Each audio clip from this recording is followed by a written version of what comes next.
할렐루야. 아멘. 2018년의 마지막 주일입니다. 이 주일 오후에도 은혜 받기를 소망하는 우리 귀한 충무교회 성도들이 다 되시기를 주님의 이름으로 축복합니다. 아멘. 오늘 본문을 가지고 주인이 누구냐 하는 제목으로 함께 은혜 나누고 싶습니다. 지난주에 제가 같은 본문을 가지고 설교를 했었는데요. 순종하는 자가 기적을 본다라고 말씀을 전했습니다. 예수의 어머니가 순종했습니다. 여자여 라고 하는 말, 어쩌면 무한함과 무시와 멸시 같은 말을 하였을지라도 그가 명령하시는, 그가 말씀하시는 대로 너희는 행하라 라고 하는 말을 통해서 그 순종을 기억했습니다. 아무렇지도 않게 어릴 적 예수님이 했던 말을, 그 어릴 적 성전에서 했던 말을 예수의 어머니는 기억했습니다. 수태고지 하였을 때에 천사 가브리엘이 했던 말을 기억했을 수도 있겠습니다. 예수님의 어머니의 순종 때문에 우리는 기적을 보았습니다. 또 이름 모를 하인이 순종하였습니다. 몇 명인지 누구인지 성도 모르는, 어쩌면 예수님의 가장 아주 먼 친척일 수 있는 그 어떤 이름 모를 어떤 사람들이 순종했습니다. 사실은 기적의 현장을 이 이름 모를 하인들만 보았죠. 아무도 보지 못했습니다.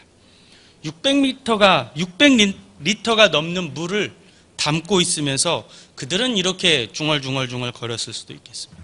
여보게, 이거 우리가 왜 담고 있는 거야? 라고 했습니다.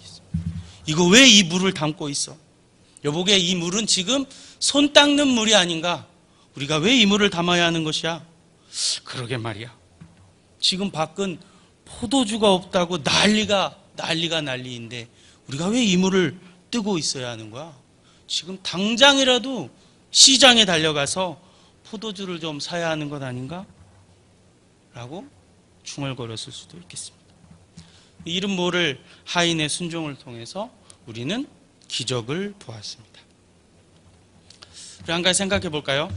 우리가 간과하는 점이 하나 있습니다. 예수님은 사람이 순종하던 순종하지 않던 사실은 상관이 없습니다. 왜? 그분은 하나님이시기 때문입니다. 할렐루야. 상관없는 일이었습니다.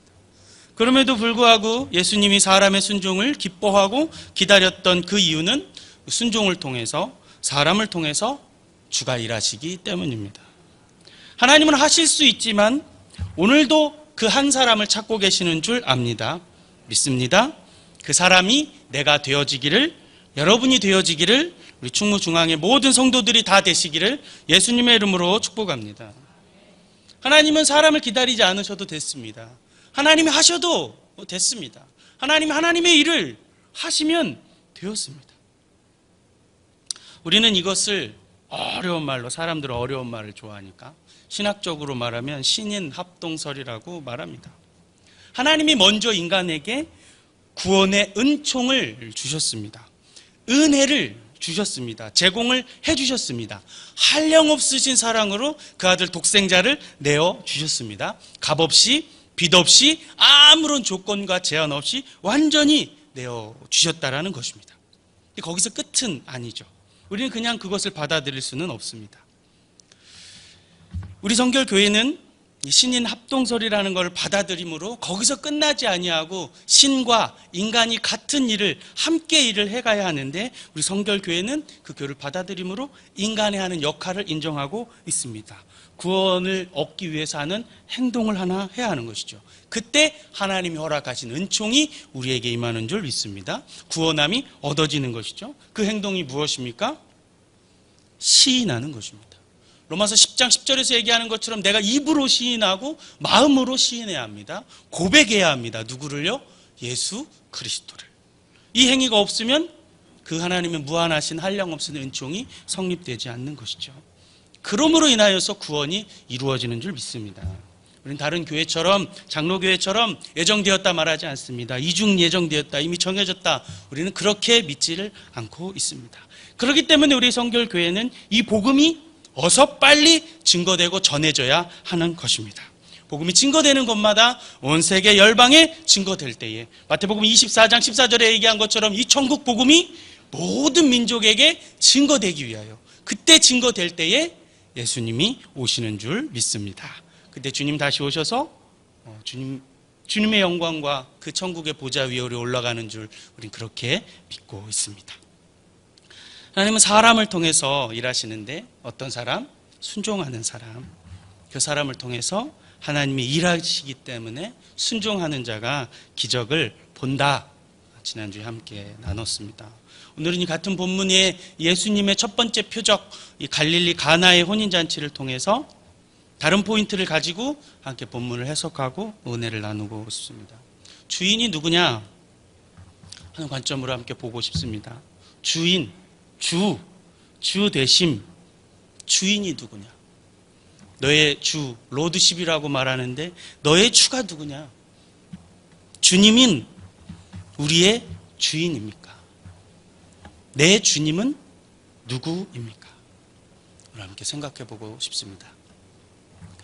로버트 멍어라고 하는 사람이 책을 하나 썼습니다. 내 마음 그리스도의 집. 얇아요. 그림이 많습니다. 한 장에 글이 한 2줄밖에 없어요. 많이 사보시길 바라요. 다 그림으로 되어 있습니다. 한 주인공이 자신의 집에 주님을 모시고 삽니다. 그 주님과 함께 생활합니다. 자기 집을 소개하고 공유하면서 이야기가 시작이 됩니다. 예수님, 여기는 부엌입니다. 여기서 밥도 하고요, 차도 마시고 설거지도 합니다. 여긴 거실이에요. 여기서 앉아서 쉬기도 해요. 주님, 여기는 애들 방입니다. 주님, 여긴 장난감이 있고요, 아이들 소파가 있고 침대가 있고 놀이기구들이 있습니다. 주님, 여긴 거실이에요. 제가 여기서 쉬는 공간입니다. 주님은 날마다 그 주인공과 함께 살아갔습니다. 주님은 그 거실에 앉아서 주인공을 날마다 기다렸습니다. 이 주인공은 처음에만 설레고 기뻤죠. 주님이 내 집에 오셨다고 기뻐하였습니다. 그런데 주인공은 늘 매일매일 시간이 지날수록 주님을 기다리게 하기 바빴습니다. 집에 들어오면 늘 빨리 들어가 쉬기에 바빴습니다. 주님, 내일요. 주님, 내일요. 주님 지금 너무 바쁩니다. 내일요. 주님 좀 자고 내일 아침에 보실까요? 내일 얘기해요. 그러다 어느 날이었습니다. 주님은 주인공의 안방을 보고 싶어 했습니다. 내가 너의 안방을 좀 보고 싶구나. 안 됩니다! 주님! 거긴 안 돼요! 거긴 제 프라이버시 공간이 안 돼요! 거기는 볼 수가 없습니다. 주님, 제 프라이버시를 좀 지켜주세요. 주님은 또 다른 곳도 보고 싶어 하셨습니다. 창고였습니다. 주님! 거기도 안 됩니다. 거기는 제 아주 오랜 기억과 제 부끄럽고 더럽고 추악하고 그런 것들이 잔뜩 쌓여져. 안 됩니다. 여기는 안 돼요. 주님, 여기는 제가 보여드릴 수가 없습니다. 들어오시면 안 됩니다. 주인공은 집에 주님을 모시고 있었지만 자신의 모든 것은 내어드리지 않았습니다. 주님은 그 집에 여전히 손님이 되어졌던 것입니다. 우리 집의 주인이 누구인가? 나의 주인이 누구인가? 주 대심입니다. 주 대심. 주인이 가장이 아닌 다른 누군가가 있겠습니다. 그 가정의 주인은 가장이어야 하는데 가장이 아닌 것도 있겠습니다. 농담인데 통영에 보니까 주님을 좋은 대의로 알고 계신 분들이 참 많은 것 같아요. 그 주가 아닌데, 그렇죠? 주님을 찾는 분들이 너무 많은 것 같아요. 신방 다녀보니까 참 그런 것 같습니다. 주구장창 그 주를 찾아요. 그래서 가장 이혼율이 높은 도시가 됐습니다. 그 주를 너무 찾아가지고 가정이 다 깨져버렸습니다. 그 주를 너무 찾아가지고 아이들이 방치되고, 사실은 학원으로 방치되는 거죠. 학원이 부모가 되어버렸습니다. 복음화가 가장 낮은 도시가 되어버렸습니다. 아빠가 그 집에 머리가 되고 주인이 되어져야 하는데 주인이 되지 않는 곳이 많이 있습니다. 교회의 머리가 되신 예수 그리스도가 주인이 되어야 하는데 그렇지 않은 교회도 있습니다. 내 인생의 주인은 여러분 누구입니까? 혹시 사랑하는 아내님입니까? 아니면 어떤 여자친구입니까? 아들님, 딸님이 여러분의 주인이 되고 있습니까? 내 주인이 누구냐? 내 인생을 진짜 좌우하는 그 주대심이 누구냐? 세 가지로 정리할 수 있겠습니다. 내 물질의 주인이 누구냐? 내가 쓰고 있는 물질의 주가 누구냐? 메인이 무엇이냐? 마태복음 6장 21절로 보니까 내 보물이 있는 곳에 내 마음도 있다. 물질을 쓰고 있는 곳에 내 주인이 있다 이 말입니다. 시간의 주가 누구냐? 내가 보내는 시간의 주인이 누구냐? 나는 하루 중에 가장 많은 시간 무엇을 하고 있느냐? 사랑하는 여러분, 요즘에 핸드폰에요 새로운 기능이 하나 생겼어요. 그게 뭐냐면 넌 얼마나 쓰니? 하루라는 이름의 앱이 등장했어요. 이거를 다운받아서 클릭하면 내가 하루에 이 스마트폰이라고 하는 거를 얼마나 쓰는지 나타나요. 내가 뭘 제일 많이 쓰는지 보여집니다. 카톡인지 인터넷인지 게임인지 딱 드러나요. 하루에 보통 사람들이 3시간 내지 4시간 평균 쓴다고. 내 시간의 주인은 도대체 누구이냐? 나는 시간을 어떻게 쓰고 있느냐? 우리 역설적으로 우리는 아날로그가 아닌 디지털에 완전 갇혀버려요. 편리함을 위해서 했지만 완전히 갇혀 사는 것을 볼 수가 있습니다. 세 번째는 내 육체의 주가 누구냐? 보통 30, 40대 남편들의 주인은 누구일까요? 저는 딸님이 아닐까, 딸님. 5, 60대 우리 아버님, 어머님들은 마님, 아내님, 아내님 말을 잘 들어야죠. 주님이 주인이죠. 어르신들은 누구일까 생각해 봤는데 손주님이 아닐까. 우리 손주가 최고, 손주. 저 멀리 뭐 어디든 손주보러 달려가죠. 주대심을 인정해야 기적이 일어나고 역사가 일어나는 줄 믿습니다. 가나의 혼인잔치 비유를 통해서 우리가 오늘 이 시간에 함께 해석해보고자 하는 첫 번째는 우리의 주인 되시는 예수님을 초대해야 합니다. 2절입니다. 우리 본문 2절을 같이 한번 읽어보겠습니다. 함께 읽습니다. 예수와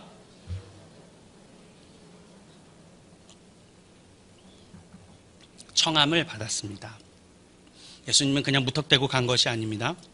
아직 예수님이 공생애를 시작하지 않았기 때문에 예수님을 초대했다, 유명하기 때문에 예수님 불러들였다라는 것은 설득력이 약합니다. 성경을 자세히 보면 예수님도 초대받았지만 또 누구도 초대받았다고 되어 있냐면 제자들도 초대받았다, 청할 받았다 그렇습니다. 그래서 예수의 어머니를 비롯해서 예수님의 친척인 야고보와 요한 등 몇 명의 친인척의 제자들이 함께 청함을 받은 것입니다. 어떤 이들은 예수님을 보면서 세례 요한과 비교하기도 했습니다. 세례 요한은 금식하고 금욕하고 광야에서 사는데 너희 예수는 왜 잔치집만 다니느냐 비평하기도 했습니다. 그래서 그렇게 말했습니다. 와서 먹고 마시매 말하기를 보라, 먹기를 탐하고 포도주를 즐기는 사람이요 세리와 죄인의 친구로다 라고 예수님을 비난하기도 했습니다. 그런데 예수님은 우리의 삶을 위해서 풍성한 삶을 위해 오신 줄 압니다. 요한복음 10장 10절로 보니까 내가 온 것은 생명을 얻게 하고 더 풍성히 얻게 함이라고 주님 분명히 말씀하고 있습니다. 우리 침울과 금욕과 힘듦과 어려움이 늘 있으면 어떻게 하겠습니까? 예수 그리스도의 우리의 오심은 기쁨과 풍성과 풍요와 잔치인 줄 믿습니다. 그 풍요의 주인 되시는 예수님을 우리는 초대함으로 풍성하고 풍성해지는, 우리 인생이 풍성해지는 그런 경험과 간증을 하시기를 바랍니다. 예수님은 혼인잔치에서 공생애의 첫 사역을 하셨습니다. 혼인의 주인은 예수님이어야만 합니다. 혼인의 주인은 예수 그리스도여야만 합니다. 예수 그리스도 그분이 없는 혼인은 하나님이 정하신 혼인이 아닙니다. 가정은 하나님이 가장 먼저 만들어 놓으신 고귀한 제도임을 우리가 기억해야 합니다. 그래서 그 예수님을 초대해야 합니다. 예수님을 모시는 일, 이것이 얼마나 중요한지를 모릅니다. 모셔야 합니다. 초대해야 합니다. 초청해야 합니다. 우리가 믿고 있는 성부와 성자와 성령을 이야기할 때, 우리가 성령을 이야기할 때 어떻게 해요? 성령님을 환영한다 말하잖아요. 환영해야 합니다. 초대해야 합니다. 초청해야 합니다. 왜요? 삶 위에 인격을 가지신 인격체이기 때문에 우리 온 마음과 의지와 정성을 다해서 지정의를 다하여 초대하고 초청하여야 합니다. 그 예수 그리스도가 아기 예수로 이 땅에 오셨고 그 오신 예수 그리스도를 우리는 초대하고 초청해야만 하는 것입니다. 그래서 요한계시록 3장 20절에 볼지어다 내가 문 밖에 서서 문을 두드리노니, 내가 두드리는 자가 그에게 문을 열면 내가 그에게로 들어가 그로 더불어 먹고 내가 그와 더불어 먹으리라. 초대하고 초청해야 하고 반응해야 하는 것이죠. 예수 그리스도가 내 삶에 들어오시도록 말입니다. 예수 그리스도가 내 삶에 들어오셔서 손님이 아닌 주인이 되어줘야만 합니다. 이 가나의 혼인잔치를 통해서 보는 두 번째 해석은 예수님은 손님이 아니라 주인이어야 하는 것입니다. 주인이어야 합니다. 주인. 여러분, 개를 키우시는 분들이 많이 있으시죠. 개와 고양이는 좀 다른 것 같아요. 고양이는 보통 집에서 머물고 집을 다시 돌아오는 확률이 30%도 채 안 된다 그래요. 그럼 우리 정주성이라 그러는데, 고양이는 집을 떠나게 돼 있는 동물이에요. 애초부터 집을 나갈 수밖에 없는 동물로 창조됐거든요. 그런데 그래서 이 고양이에게 주인의식이 별로 없어요. 고양이는 주인을 뭐라고 생각하는지 여러분 아세요? 집사.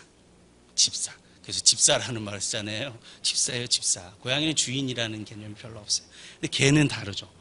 개는 정말 다릅니다. 개는 완전히 주인을 발음을 잘 하셔야 되는데, 개처럼 알아요. 정말 주인이 누구인지 개처럼 아는 거예요. 정말 어떻게 그렇게 하는지 몰라요. 정말 정확하게 알아요. 개는 주인을 정말 발음 잘해야 됩니다. 이거 개처럼 정말 확실하게 알아요. 이렇게 신기한지 몰라요. 개는 자기 주인이 누군지 압니다.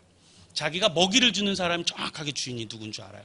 지금은 1인 가족 시대이기 때문에 뭐 주인이고 뭐고 그런 게 잘 없지만, 어렸을 때 마당에서 키우는 개라든지 큰 대가족의 시골에서 키우는 개는 주인이 정확하게 누군지 알았어요. 그래서 밥 주는 주인이 아니면 거들떠도 보지 않습니다. 거들떠도 애기나 조카들 누가 와가지고 암만 뭐라 해도 거들떠도 안 봐요. 정확하게 알고 있는 거예요. 주인이 누구인지. 주인이 누구냐에 따라서 이 개는 완전하게 자신의 온 몸을, 자신의 온 마음을 다 들여서 충성하는 것이죠.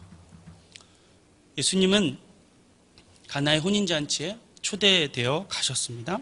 예수님 혼자만은 아니었어요. 다른 제자들도 함께 초대받았습니다. 혼인잔치의 주인공은 예수님이 아니었죠. 당시 예수님은 그저 한 손님에 불과했습니다. 그런데 더불어서 초대받지 않은 제자들까지도 데리고 왔어요. 몇 명이나요? 12명이나 되는 걸 끌고 왔어요. 여러분 한번 생각해 보세요. 기쁘고 즐거운 혼인잔치인데 초대받지 않는 사람을 잔뜩 데려온 그 예수를 사람들은 수근수근 했을 수도 있을 것 같습니다. 몇 명 그냥 초대했는데 막 자꾸 뭐가 더 들어와. 사실 12명만 왔겠습니까, 여러분? 더 많은 사람들이 찾아왔을 거라 생각해요. 건장한 성인 남성들만 모았다는 거 아니에요. 그곳에서 예수님은 손님이었습니다. 손님이었기 때문에 아무런 권능을 일으킬 수 없었습니다. 손님이었기 때문에 아무런 기적을 일으킬 수 없었습니다. 손님이었기 때문에 어떤 영향력도 끼칠 수 없었습니다. 예수님은 그 혼인잔치의 손님이었습니다. 그런데 예수님이 그 손님에서 그 주체가 변한 사건이 일어납니다. 그것은 바로 포도주가 떨어졌을 때였습니다. 지난주에 함께 살펴봤지만 포도주는 하나님과 사람을 기쁘게 하는 것이라 말했습니다. 그 기쁨과 즐거움이 훅 사라져버렸습니다. 곤고함이 왔습니다. 곰핍함이 왔습니다. 비어짐이 생겨버린 것입니다. 풍성과 풍요에서 비어짐이 생겨버린 그 순간에 주님의 정체성이 바뀌는 것을 우리는 볼 수가 있습니다. 말씀을 준비하면 생각해 봤습니다. 왜 우리 믿는 우리에게 아이러니하게도 왜 풍성하고 풍족할 때 주님이 주인이실 수는 없었을까?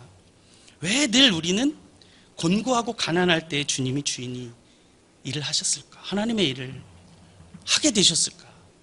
곤고함이 꼭 일어나야 했을까? 근데 우리가 성경에서 하는 것처럼, 우리 성경에서 이 사실 잘 기억해야 하는 것처럼, 성경에서 주로 부자는 이름이 없습니다. 성경에서 주로 부자는 천국에 들어가지를 못합니다. 역설적으로 포도주가 떨어졌을 때 한 인간 예수 그리스도의 어머니의 순종을 통해서, 이름 모를 하인의 순종을 통해서 예수님은 그 정체가 순간에 바뀌었습니다. 손님에서 주인이 되셨습니다. 그때 주님이 기적을 일으키셨습니다. 사실은 그 때문에, 그 기적을 일으키신 그 주님 때문에, 예수님이 일으키신 그 기적 때문에 제자들이 예수님을 진짜 믿기 시작했다라고 말하고 있습니다. 우리 11절을 함께 보겠습니다. 11절입니다. 함께 읽습니다. 예수께서 이 첫 표적을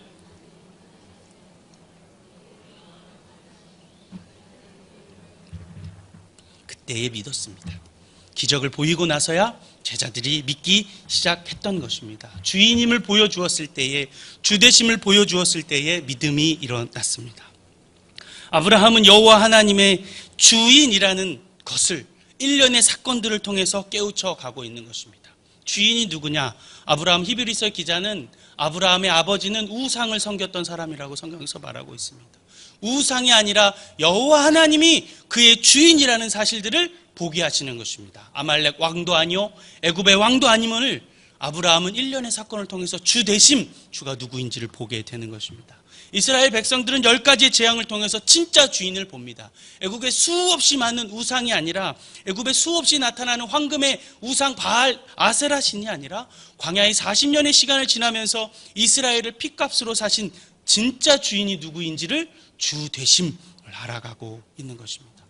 다니엘서에서 보면 바벨론의 왕 느부갓네살은 내가 내 능력과 권세와 내 도성에서 내 위엄의 영광을 나타냄이 아니냐라고 말하였지만 7대를 지나 완전히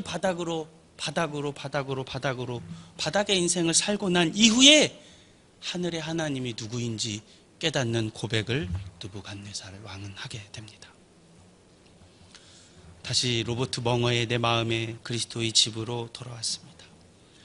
주인공은 드디어 주님에게 자신의 프라이버시인 안방을, 자신의 은밀한 창고를, 허물이 많고 더럽고 추악한 곳을 다 내어드렸습니다. 다 보여드렸습니다. 주인공은 그때 주님이 주인 되심을 인정했습니다. 주님은 이제 그 주인공의 집에서 손님이 아니라 주인이 되었던 것입니다. 오늘이 가나 혼인잔치에서 주님은 손님이었습니다. 손님은 기적을 일으킬 수가 없습니다. 손님은 명령을 할 수가 없습니다. 손님은 그냥 왔다 그냥 돌아가야만 합니다. 그러나 주인은 기적을 일으킬 수 있습니다. 주인은 명령할 수 있습니다. 주인은 그 집의 주가 되시는 줄 믿습니다. 사랑하는 성도 여러분, 오늘 나의 주인은 누구입니까? 2018년 지나온 나의 이 한 해의 주인은 누구였습니까? 다가올 2019년에 주인은 또 누구여야만 하겠습니까? 여러분의 집에, 여러분의 인생에, 여러분의 삶, 여러분 그 존재 자체의 주인이 누구입니까? 내가 믿고 있는 이 예수는 여전히 내 안에 있는 손님입니까? 주인입니까? 기도하시겠습니다. 사랑하시는 주님, 고맙고 감사합니다. 2018년을 지나오면서 주인이 누구인지 나를 돌아보고 싶습니다. 내 인생에 있어서, 내 가정에 있어서 내 삶과 내 비전과 내 소망과 내 야망의 주인은 누구입니까? 주인은 예수 그리스도여야만 하는 줄 믿습니다. 내 인생과 내 가정과 내 비전의 주인은 예수 그리스도가 되게 하여 주옵소서. 예수 그리스도만이 주가 되게 하여 주시옵소서. 손님은 역사를 일으킬 수 없습니다. 주인만이 역사를 할 수 있습니다. 주인이 돼서 내 삶을, 내 가정을, 내 비전을, 내 교회를, 이 교회와 이 나라와 이 민족을 역사하여 주옵소서. 감사드리며 예수님 이름으로 기도합니다.